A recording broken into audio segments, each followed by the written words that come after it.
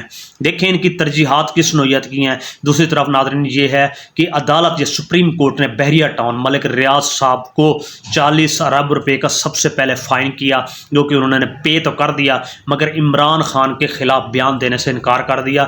دوسری طرف supreme court نے 400 ارب روپے کا فائن کیا ہے بحریہ ٹاؤن کو۔ ملک صاحب نے ایک بات کی ہے، اگر بحریہ ٹاؤن 400 ارب روپے پے کرے گا تو ڈی ایچ اے کو بھی پے کرنے پڑیں گے، اور اگر ڈی ایچ اے پے نہیں کرے گا تو بحریہ ٹاؤن بھی نہیں کرے گا۔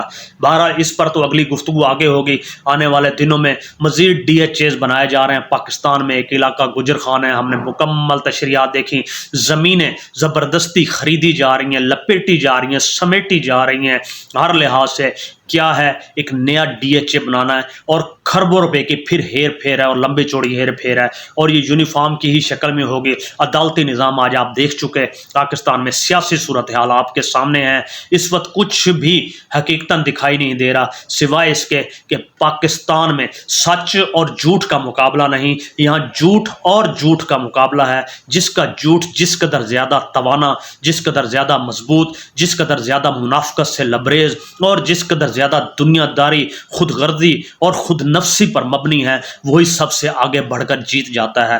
ناظرین، یہ فری میسنز کا ایجنڈا جو یہ لے کر آئے ہیں، جو نواز شریف صاحب، جنرل عاصم منیر صاحب کی شکل میں ہے اور پاکستان کے عدالتی سسٹم کی شکل میں ہے، وہ اس وقت نافذ العمل ہو چکا ہے۔ یہ بات آج سے یاد رکھیے گا۔ اب وہ تمام باتیں جو اس سے بیشتر کی جاتی تھی، قوم ملک سلطنت، اب وہ باتیں قوم ملک سلطنت آگے اس کو ایکول لگا کے اسرائیل کر دیجئے، زائنزم کر دیجئے، ایلومیناٹی کر دیجئے، جو بھی آپ لکھنا چاہیں لکھ دیجئے، یہ بات روز روشن کی طرح عیاں ہو چکی ہے۔